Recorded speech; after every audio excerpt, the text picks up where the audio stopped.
Dear friends, अस्सलाम वालेकुम। आज हम इंग्लिश ग्रामर को स्टार्ट करेंगे और ये फर्स्ट डे है। प्रेजेंट इंडेफिनेट टेंस आप सीखेंगे।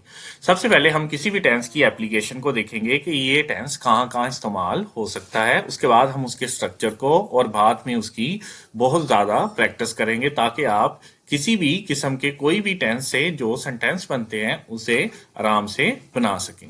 लेकिन इससे पहले हम कुछ बेसिक रूल सीखते हैं जो कि आपको इंग्लिश ग्रामर के अंदर इस्तेमाल करना पड़ेंगे और आपको ये मालूम होने चाहिए। सबसे पहले तो हम देखते हैं कि जो सेंटेंस होता है उसका स्ट्रक्चर क्या होता है। सेंटेंस का स्ट्रक्चर क्या होता है। उर्दू के अंदर अगर हम लिखें कि वो स्कूल जाता है, वो स्कूल जाता है, अगर हम उर्दू के अंदर सेंटेंस को लिखते हैं तो इसके अंदर जो वो है ये सब्जेक्ट को रिप्रेजेंट कर रहा है, यानी काम करने वाले को, फाइल को। और जाता है ये वर्ब को, एक्शन को रिप्रेजेंट कर रहा है। और इसी तरह जो स्कूल है ये ऑब्जेक्ट को रिप्रेजेंट कर रहा है। यानी उर्दू के अंदर जो सेंटेंस का स्ट्रक्चर है वो S plus O plus V है। जबकि इसके बरअक्स अगर हम इंग्लिश के अंदर सेंटेंस के स्ट्रक्चर को डिस्कस करें, he goes to school, he goes to school, तो इंग्लिश के अंदर जो सेंटेंस का स्ट्रक्चर है उसके अंदर जो ही है जो वो को रिप्रेजेंट कर रहा है, यानी सब्जेक्ट को। और इसके साथ जो गो है या गोज है ये वर्ब को रिप्रेजेंट कर रहा है। और जो स्कूल है ये ऑब्जेक्ट को रिप्रेजेंट कर रहा है। यानी इंग्लिश के अंदर जो सेंटेंस का स्ट्रक्चर है वो subject plus verb plus object है। जबकि उर्दू के अंदर जो सेंटेंस का स्ट्रक्चर है वो subject plus object plus verb है। आपने अच्छी तरह सेंटेंस के स्ट्रक्चर को याद रखना है कि इंग्लिश के अंदर सेंटेंस का स्ट्रक्चर कौन सा है और उर्दू के अंदर सेंटेंस का स्ट्रक्चर कौन सा है। अब हम सेंटेंस की टाइप्स को डिस्कस करेंगे कि कितनी तरह के सेंटेंस बोले जाते हैं। अब हम सेंटेंस की टाइप को डिस्कस करेंगे कि जो सेंटेंस बोले जाते हैं वो कितनी टाइप के होते हैं। सेंटेंस की टाइप को डिस्कस करेंगे। सबसे पहले जो सेंटेंस बोले जाते हैं उनके अंदर नंबर 1 है पॉजिटिव सेंटेंस, जिन्हें अफर्मेटिव सेंटेंस भी कहते हैं। आपने इसे पॉजिटिव सेंटेंस के नाम से याद रखना है। यानी कि जैसे वो स्कूल जाता है, वो स्कूल जाता है, इसके अंदर किसी भी किस्म की जो बात है ना तो सवाल किया गया है और ना कोई काम करने से इनकार किया गया है। यानी ये पॉजिटिव जो है सेंस देते हैं, इन्हें पॉजिटिव सेंटेंस कहते हैं। उसके बाद हम देखेंगे नेगेटिव सेंटेंस। नेगेटिव सेंटेंस किसे कहते हैं? जिनके अंदर किसी काम को करने से रोका गया हो। वो स्कूल नहीं जाता है, वो स्कूल नहीं जाता है, इस किस्म के जो सेंटेंस होंगे ये नेगेटिव सेंटेंस को रिप्रेजेंट करेंगे। नंबर 3 हम देखेंगे जो इंटेरोगेटिव सेंटेंस होंगे। इंटेरोगेटिव सेंटेंस होंगे जिनके अंदर कोई सवाल किया जाएगा। यानी क्या वो स्कूल जाता है, क्या वो स्कूल जाता है, इस किस्म के जो सेंटेंस होंगे इन्हें इंटेरोगेटिव सेंटेंस कहते हैं। और नंबर 4 लास्ट पे जो सेंटेंस हम देखेंगे इन्हें इंटेरोगेटिव और नेगेटिव सेंटेंस कहते हैं। यानी इनके अंदर सवाल भी किया होता है और किसी काम को करने से इनकार भी किया होता है। क्या वो स्कूल, क्या वो स्कूल नहीं जाता है, क्या वो स्कूल नहीं जाता है, इस किस्म के जो सेंटेंस है उन्हें इंटेरोगेटिव नेगेटिव सेंटेंस कहते हैं। आपने ये टाइप्स याद रखनी है कि जो जब जब टेंस बनाया जाएगा तो उसके अंदर इन चारों में से किसी ना किसी किस्म के कोई सेंटेंस की बात की जा रही होगी। अब हम नंबर 3 पे डिस्कस करेंगे एक और कॉन्सेप्ट जो कि है पर्सनल प्रोनाउन का कॉन्सेप्ट। पर्सनल प्रोनाउन का कॉन्सेप्ट। पर्सनल प्रोनाउन क्या है? जो कि इंसान के लिए बोले जाते हैं। इसके अंदर सबसे पहले है आई और फिर है वी। आई और वी, उसके बाद है यू, नेक्स्ट है he, she, it and name. He, she, it and name. उसके बाद हम डिस्कस करेंगे दे। उसके बाद डिस्कस करेंगे दे। इसके अंदर आई और वी जो है ये फर्स्ट पर्सन को रिप्रेजेंट करते हैं और जो यू है ये सेकंड पर्सन को रिप्रेजेंट करता है। और इसके अंदर जो ही, शी, इट और नेम है ये थर्ड पर्सन को रिप्रेजेंट करते हैं। और इसके अंदर जो आई है ये प्लूरल की सेंस में ही इस्तेमाल होता है और वी जो है ये भी प्लूरल की सेंस में ही इस्तेमाल होता है और जो यू है इसे भी प्लूरल की सेंस में इस्तेमाल किया जाता है और ही शी इट और नेम को सिंगुलर सेंस में इस्तेमाल किया जाता है और जो दे है इसे भी प्लूरल यानी जमा की सेंस में ही इस्तेमाल किया जाता है। इसके अंदर फर्स्ट पर्सन और सेकंड पर्सन से क्या मुराद है? फर्स्ट पर्सन जो बात करने वाला है और सेकंड पर्सन जो बात सुनने वाला है, इनके दरमियान जो डिफरेंस है इसे फर्स्ट पर्सन और सेकंड पर्सन कहते हैं और ये दोनों जिसके मुतल्लिक बात कर रहे हैं उन्हें थर्ड पर्सन कहते हैं। ये दोनों जिनके मुतल्लिक बात कर रहे हैं उन्हें थर्ड पर्सन कहते हैं। इस तरह आपने पर्सनल प्रोनाउन के अंदर जो सिंगुलर जो है उन्हें याद रखना है और जो प्लूरल है उन्हें याद रखना है। अब नंबर 4 पे जो हम लास्ट बेसिक कॉन्सेप्ट को डिस्कस करेंगे उसे कहते हैं सिंगुलर और प्लूरल कॉन्सेप्ट। सिंगुलर और प्लूरल कॉन्सेप्ट। इसके अंदर हम नाउन और वर्ब को डिस्कस करेंगे। नाउन और वर्ब को डिस्कस करेंगे। जो नाउन होता है, नाउन जो है वो नेचुरली सिंगुलर होता है। नाउन कोई भी है, किसी भी चीज, शख्स, जगह का नाम जो है वो सिंगुलर होता है। जैसे कि हम लिखते हैं गर्ल, गर्ल यानी लड़की, ये क्या है? सिंगुलर है यानी वाहिद है। अगर हम नाउन के साथ एस या ई एस का इजाफा कर देते हैं, नाउन के साथ एस या ई एस का इजाफा कर देते हैं तो ये बन जाता है जमा यानी प्लूरल। यानी इसकी एग्जांपल देखें, गर्ल्स। नाउन के साथ एस या ई एस का इजाफा कर देने से नाउन जो है वो प्लूरल बन जाता है। अब आपने ये कॉन्सेप्ट याद रखना है, जो नाउन है वो बाय नेचर सिंगुलर है, उसके साथ अगर हम एस या ई एस का इजाफा कर दें तो वो प्लूरल बन जाता है। इसी तरह जो वर्ब होती है, वर्ब जो है वो नेचुरली जो है वो प्लूरल होती है। वर्ब जो है वो नेचुरली प्लूरल होती है, यानी कि जैसा कि ईट, ईट मीन खाना। अब जो ईट है ये प्लूरल के लिए इस्तेमाल होगा अगर हमारा सब्जेक्ट प्लूरल है। अगर हम वर्ब के साथ एस या ई एस का इजाफा कर दें तो वो सिंगुलर होता है, यानी ये एक दूसरे के उलट है। अगर हम वर्ब के साथ एस या ई एस का इजाफा करेंगे तो वो क्या हो जाएगा? सिंगुलर हो जाएगा। इस तरह आपने ये कॉन्सेप्ट याद रखना है कि वर्ब जो है वो नेचुरली प्लूरल होती है और नाउन सिंगुलर होता है, और नाउन के साथ एस या ई एस लगाएं तो वो प्लूरल बन जाता है, जबकि वर्ब के साथ एस या ई एस लगाएं तो वो सिंगुलर बन जाता है। अब हम इसकी एप्लीकेशन देखते हैं। यानी अगर हमने ही लिखा है, ही के साथ हम ईट नहीं लिखेंगे क्योंकि जो ही है ये सिंगुलर है, जो ईट है ये प्लूरल है। यानी ही जो है यानी या गर्ल है ये सिंगुलर है और ईट है ये प्लूरल है, क्योंकि वर्ब बाय नेचर क्या होती है? प्लूरल होती है। तो जैसा सब्जेक्ट होगा वैसा ही उसका एक्शन होना चाहिए। तो वर्ब के साथ एस या ई एस लगाएंगे तो वो सिंगुलर बन जाती है, इसलिए इसके साथ लगाएंगे ईट्स। इसी तरह अगर दे लिखा है तो दे के साथ क्या आएगा? ईट ही आएगा, क्योंकि दे जो है ये प्लूरल है और जो वर्ब होती है ये भी प्लूरल होती है। अगर इसके साथ एस या ई एस लगाएं तो तब सिंगुलर होती है। जैसा सब्जेक्ट होगा वैसा ही हमारा वर्ब होगा। इसी तरह अगर हम देखें कि अगर हम इब्रार लिखते हैं, इब्रार ईट, अगर हम लिखते हैं इब्रार ईट, इसके अंदर जो इब्रार है ये सिंगुलर है, लेकिन जो वर्ब है ये प्लूरल है, क्योंकि वर्ब के साथ एस या एस लगाएंगे तभी सिंगुलर होगी, तो इसलिए इसके साथ लगाएंगे ईट्स।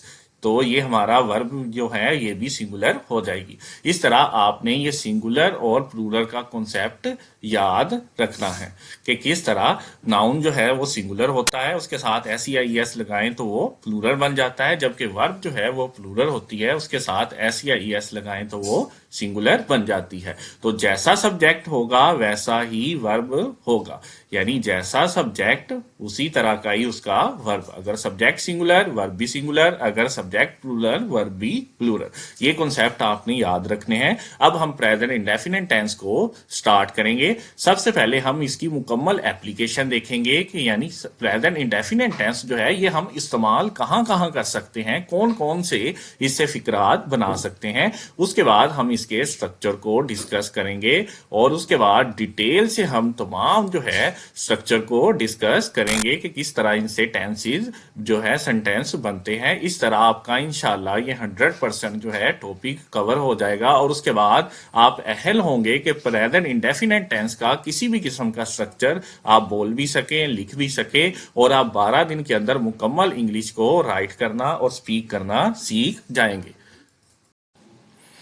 अब हम सबसे पहले प्रेजेंट इंडेफिनेट टेंस की एप्लीकेशन को देखेंगे कि ये टेंस जो है ये कहाँ कहाँ इस्तेमाल हो सकता है। प्रेजेंट इंडेफिनेट टेंस को हम कब इस्तेमाल कर सकते हैं। अगर हमें एप्लीकेशन का ही पता नहीं होगा तो हम इसे इस्तेमाल कैसे करेंगे। सिर्फ ये नहीं देखना कि अगर सेंटेंस के लास्ट पे ता है, ती है आएगा तो प्रेजेंट इंडेफिनेट टेंस इस्तेमाल होता है।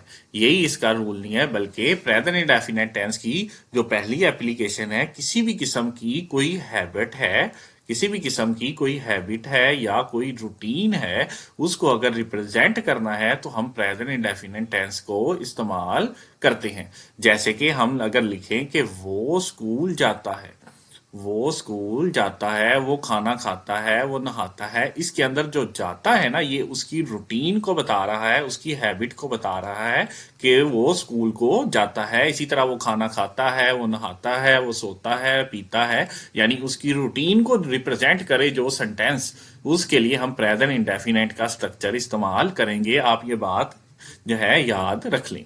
नंबर 2, हम प्रेजेंट इंडेफिनेट टेंस को कब इस्तेमाल करेंगे, जब हमने कोई भी जनरल ट्रुथ की बात करनी है, कोई जनरल ट्रुथ, कोई सच्चाई, हकीकी सच्चाई की बात करनी है, तब भी हम प्रेजेंट इंडेफिनेट टेंस को ही इस्तेमाल करेंगे। जैसा कि अगर हम लिखें कि जो है सूरज जो है वो मशरिक से निकलता है, सूरज मशरिक से निकलता है, तो सूरज मगरिब से तो नहीं निकलता, सूरज मशरिक से निकलता है, तो इसके लिए भी हम प्रेजेंट इंडेफिनेट टेंस का ही इस्तेमाल करेंगे। इसके अलावा जैसे घोड़ा घास खाता है, घोड़ा घास ही खाएगा और क्या खाता है, घोड़ा घास खाता है। यानी कि कोई ट्रुथ है जो नेचुरली ट्रुथ है, उसके लिए भी हम प्रेजेंट इंडेफिनेट टेंस का स्ट्रक्चर इस्तेमाल करेंगे। आपने इसकी एप्लीकेशन को याद रखते जाना है, बाद में हम इसकी मुकम्मल डिटेल को देखते हैं। इसी तरह अगर कोई सच्चाई बन चुकी है, कोई प्रवर्ब बन चुकी है, उसके लिए भी हम प्रेजेंट इंडेफिनेट टेंस का ही इस्तेमाल करेंगे। जैसे कि 2 और 2 4 होते हैं, और इसी तरह खुदा उनकी मदद करता है जो अपनी मदद आप करते हैं, खुदा उनकी मदद करता है जो अपनी मदद आप करते हैं। यानी जो माशरे के अंदर एक सच्चाई बन जाए, एक हकीकत बन जाए, प्रोवर्ब बन जाए, कहावत बन जाए, अखान बन जाए, उसके लिए भी हम प्रेजेंट इंडेफिनेट टेंस का ही इस्तेमाल करते हैं। अब जो है इसके दो दिलचस्प इस्तेमालात हैं जो आपने ना कभी सुने होंगे और ना कभी किए होंगे, कि प्रेजेंट इंडेफिनेट टेंस को फ्यूचर के लिए भी इस्तेमाल किया जाता है। प्रेजेंट इंडेफिनेट टेंस को, हाँ जी, फ्यूचर के लिए भी इस्तेमाल किया जाता है, लेकिन इसके लिए एक कंडीशन है। कंडीशन क्या है कि फ्यूचर के लिए कब इस्तेमाल करेंगे, कि अगर फ्यूचर में जो वर्क होना है, जो काम होना है, वो एक फिक्स है, उसका एक टाइम जो है वो फिक्स कर दिया गया है, उसका एक टाइम फिक्स कर दिया गया है।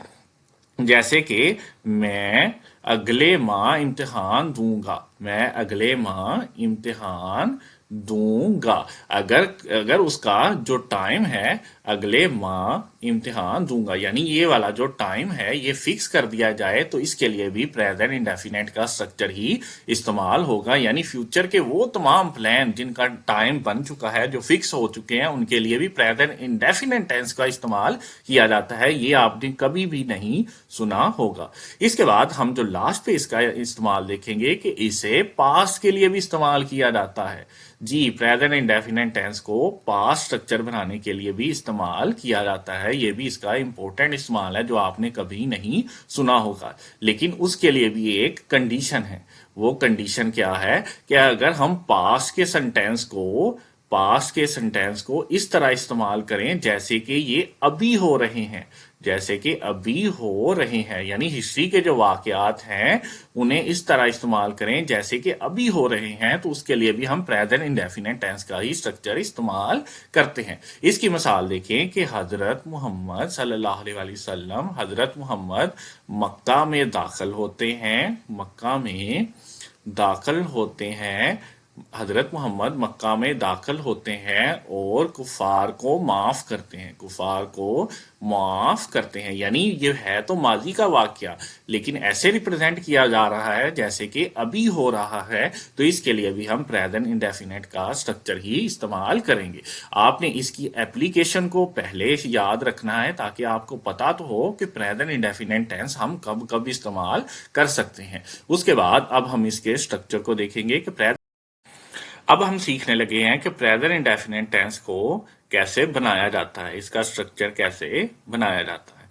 इसके अंदर आपने दो बातें याद रखनी है कि एक हेल्पिंग वर्ब इस्तेमाल होता है स्ट्रक्चर के अंदर और एक वर्ब इस्तेमाल होता है। हेल्पिंग वर्ब क्या है और वर्ब क्या है, इसे हम डिस्कस करते हैं। हेल्पिंग वर्ब जो है वो बताता है कि किस जमाने में बात हो रही है, वर्ब को एक्सप्रेस करता है, वर्ब की हेल्प करता है।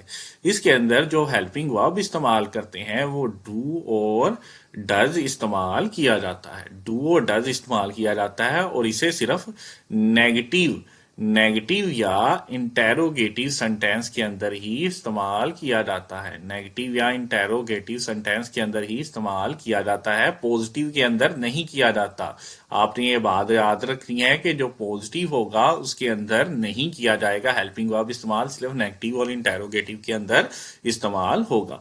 और इसके अंदर वर्ब की कौन सी फॉर्म इस्तेमाल होगी, V1 इस्तेमाल होगी। और हमें पता है कि अगर V1 के साथ एस या ES हम तब लगाएंगे अगर हमारा जो सब्जेक्ट होगा वो सिंगुलर होगा।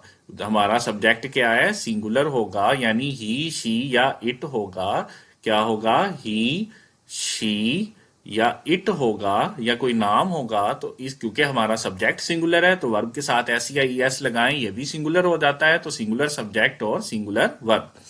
और इसके अंदर जो हम स्ट्रक्चर याद रखेंगे, किसी भी इंग्लिश के अंदर आपने कोई भी सेंटेंस बनाना है तो इसका जो जनरल स्ट्रक्चर है वो है subject, helping verb plus verb plus object.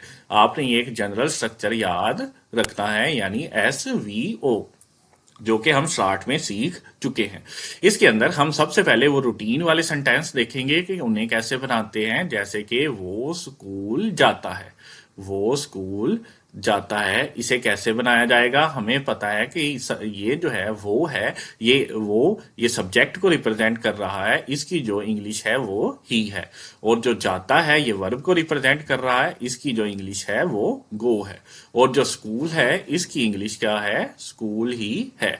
तो अब हम इसे इस स्ट्रक्चर के मुताबिक लिख देंगे। सबसे पहले सब्जेक्ट, सब्जेक्ट हमारा क्या है, ही, सब्जेक्ट आ जाएगा ही। हेल्पिंग वर्ब क्या है इसमें, डू या डज, हेल्पिंग वर्ब क्या है, डू या डज। लेकिन क्योंकि ये सेंटेंस पॉजिटिव है तो पॉजिटिव के अंदर इस्तेमाल नहीं करते, पॉजिटिव के अंदर इस्तेमाल नहीं करते। उसके बाद क्या है, वर्ब, वर्ब हमारी क्या है, गो, वर्ब हमारी क्या है, गो। आगे क्या है, object, he go to school, he go to school, वो स्कूल जाता है।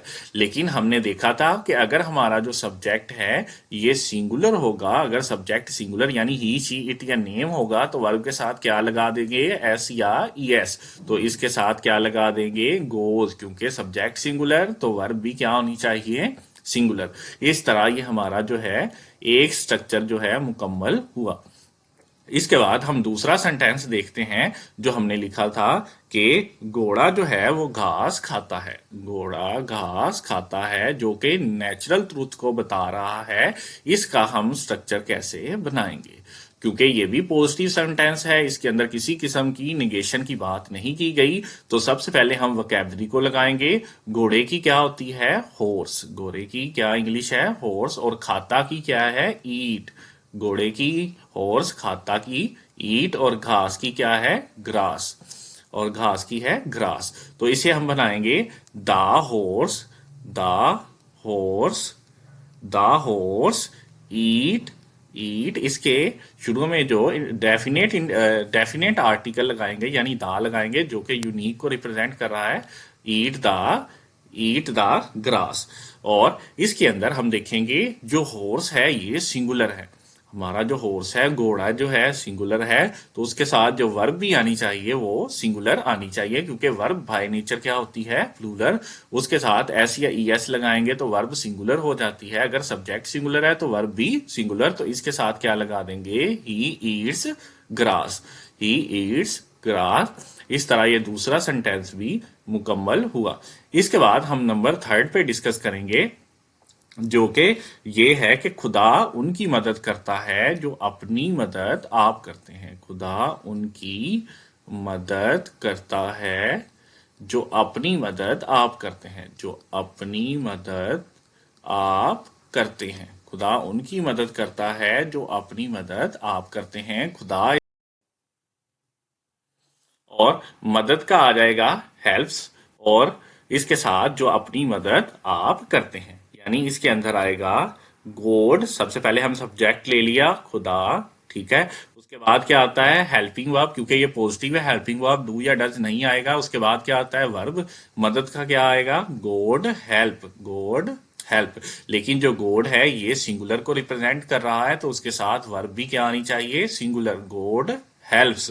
गॉड किनकी मदद करता है, दोज जो के, दोज जो के, those who help, those who help themselves, जो कि अपनी मदद आप करते हैं, जो कि अपनी मदद आप करते हैं। इस तरह ये सेंटेंस मुकम्मल हुआ।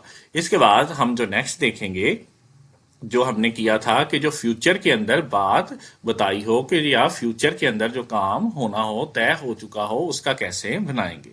जिसमें था कि उसके उसके इम्तिहान, उसके इम्तिहान अगले, उसका इम्तिहान अगले माह होना है, होने हैं। उनके, उनके हम कर दें, यानी हम जो सब्जेक्ट है वो प्लूरल ले लें, क्योंकि हमने शुरू में सारे सिंगुलर लिए हैं।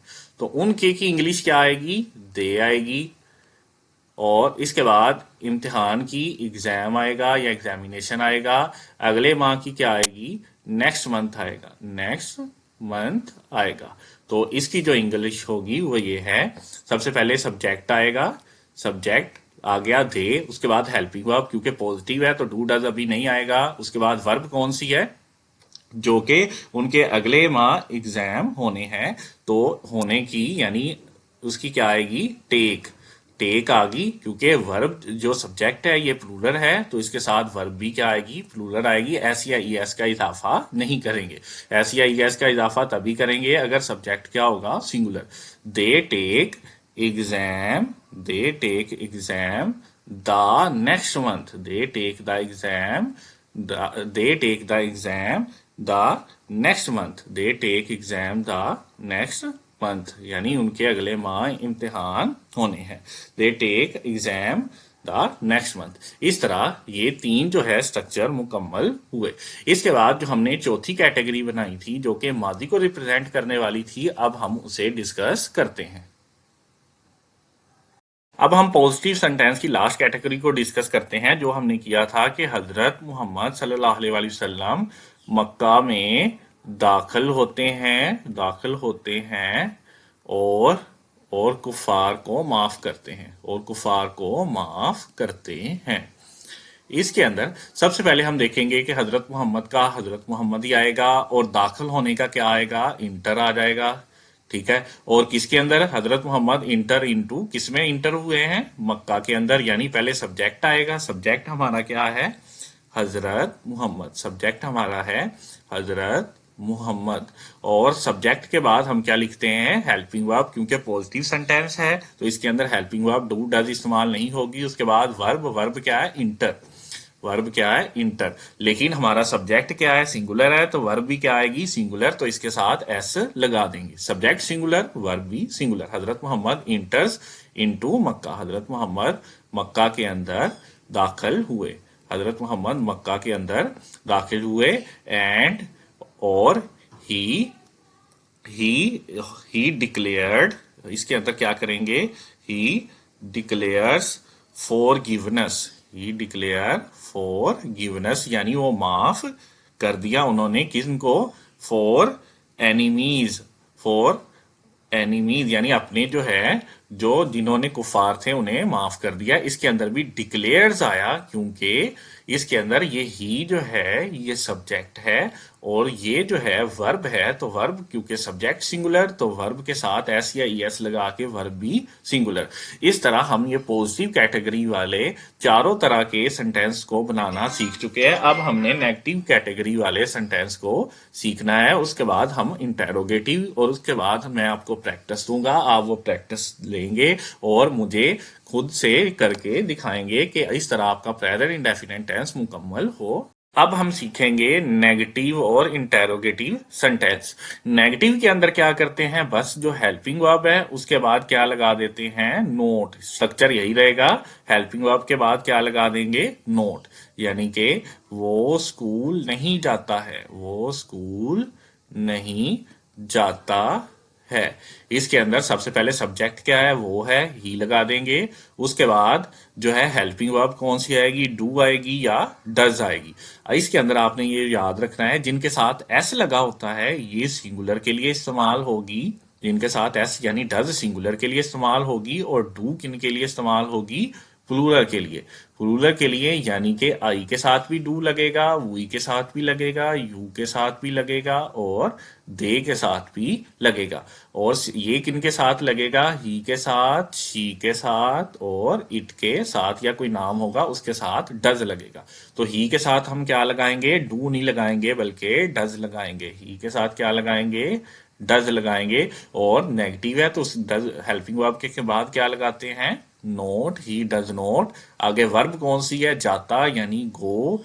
आगे to school, go to school.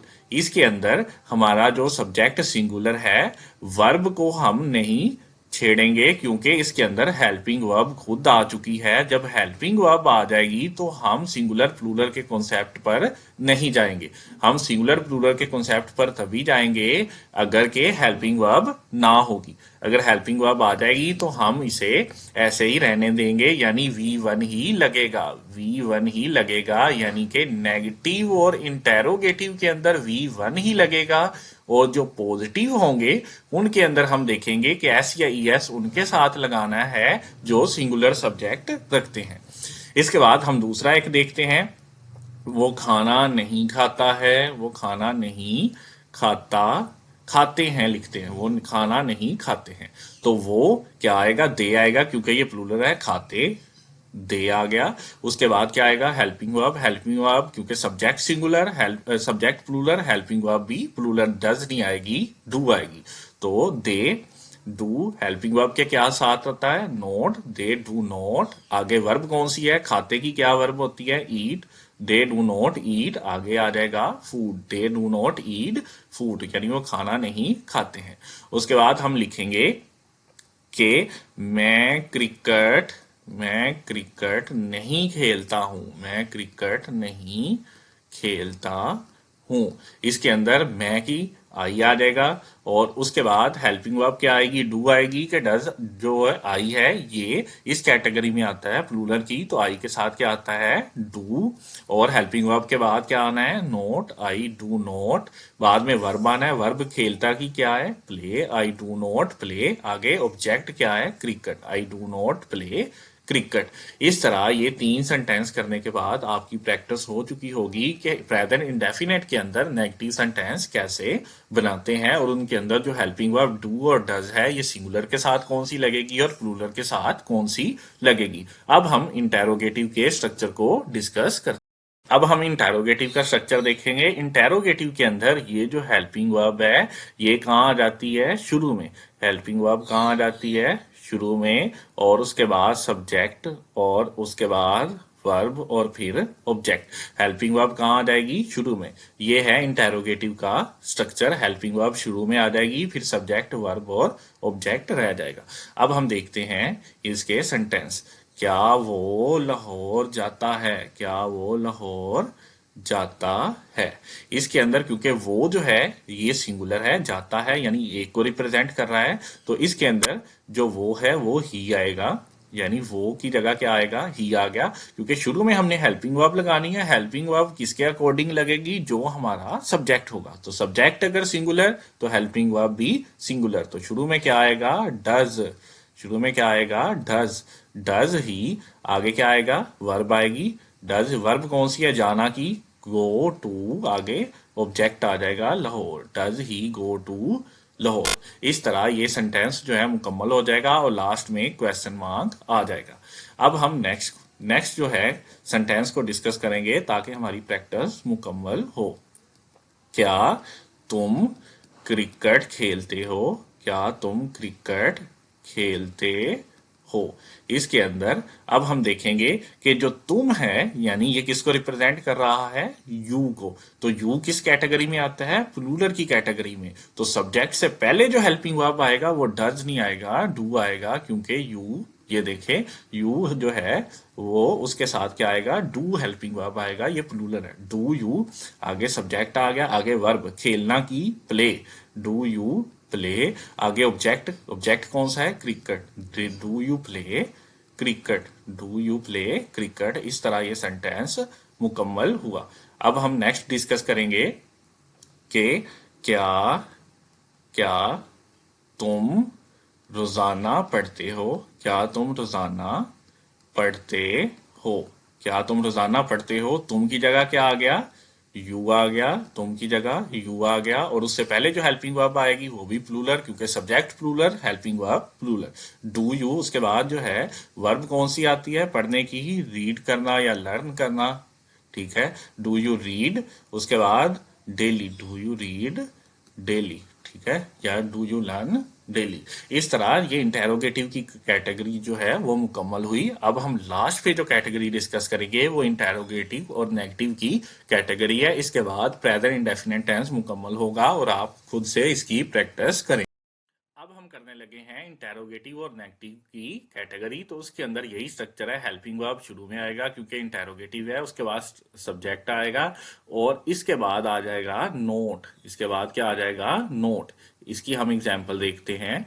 क्या तुम क्रिकेट नहीं खेलते हो, इंटेरोगेटिव और नेगेटिव है। क्या तुम क्रिकेट नहीं खेलते हो, क्या तुम क्रिकेट नहीं खेलते हो। तो सबसे पहले यू है यानी सब्जेक्ट अगर लगाएंगे, सब्जेक्ट के अकॉर्डिंग ही हेल्पिंग वर्ब लगेगा। अगर सब्जेक्ट प्लूरल, हेल्पिंग वर्ब भी प्लूरल। डू यू, उसके बाद नोट लगेगा, क्योंकि हेल्पिंग वर्ब सब्जेक्ट, उसके बाद नोट, फिर वर्ब लगेगा। खेलना की, प्ले, ऑब्जेक्ट की क्या आ जाएगी, क्रिकेट, ऑब्जेक्ट की क्या आ जाएगी, क्रिकेट। इस तरह ये मुकम्मल होगा। लास्ट पे हम देखते हैं कि हम क्या हम क्या हम लाहौर नहीं जाते हैं, क्या हम लाहौर नहीं जाते हैं। तो सबसे पहले आ जाएगा हम का क्या आएगा, वी आएगा। अगर सब्जेक्ट प्लूरल तो हेल्पिंग वर्ब भी प्लूरल, डू वी। उसके बाद क्या आता है, नोट, डू वी नोट। आगे वर्ब आएगा, वर्ब जाना क्या क्या है, do we not go to. आगे ऑब्जेक्ट है Lahore, do we not go to Lahore. इस तरह ये इंटेरोगेटिव की कैटेगरी भी मुकम्मल हुई। इसके बाद मैं आपको सेंटेंस लिख के देता हूं, आपने उनकी प्रैक्टिस करनी है और कमेंट के अंदर उन सेंटेंस को खुद ट्रांसलेट करके मुझे सेंड करना है, ताकि मैं देखूं आप इस प्रेजेंट इंडेफिनिट टेंस की वीडियो देखने के बाद प्रेजेंट इंडेफिनिट टेंस को मुकम्मल तौर पर सीख गए हैं या नहीं। इसकी प्रैक्टिस में आपने अब इनकी प्रैक्टिस करनी है अच्छी तरह, और प्रैक्टिस करने के बाद मुझे इनको कमेंट करना है कि आप मुकम्मल तौर पर प्रेजेंट इंडेफिनिट सीख चुके हैं या आपको कोई इशू आ रहा है। और उसके बाद मैं आपको इनका हल भी बताऊंगा, और इसके बाद कोई भी बुक लेकर उससे प्रेजेंट इंडेफिनिट के हर किस्म के सेंटेंस की प्रैक्टिस करें। लेकिन याद रखें, आपको अगर वोकैबलरी आती होगी यानी आपको वर्ब का पता होगा, जैसा कि ड्रिंक जो है वो पीना है, ईट जो है खाना है, प्ले जो है वो खेलना है, और फ्लाई जो है वो उड़ना है, सिट जो है वो बैठना है, यानी ये वोकैबलरी आती होगी तो आप इन्हें बना सकेंगे। और उसके बाद मैं को आई कहते हैं, हम को वी, सूरज को सन, मछलियों को फिश, ठीक है, फुटबॉल, और हम को वी। अगर आप वोकैबलरी थोड़ी सी पहले देख लें यानी आप कम से कम वर्ब को देख लें तो आप इजीली इन्हें अचीव कर लेंगे, इजीली इन्हें बना लेंगे। तो अब मैं इजाजत चाहता हूं। अब आपने इस मुकम्मल टॉपिक को देखने के बाद जो प्रेजेंट कंटिन्यूअस का लेक्चर है उसे देखना है, जो कि नेक्स्ट डे आ जाएगा। उसके बाद आपने आहिस्ता आहिस्ता एक दिन के अंदर एक ही सेंटेंस के स्ट्रक्चर को सीखना है और उसकी खूब प्रैक्टिस करनी है। कम से कम आपने 30 सेंटेंस बनाने हैं, उसके बाद ही आपका ये क्लियर होगा।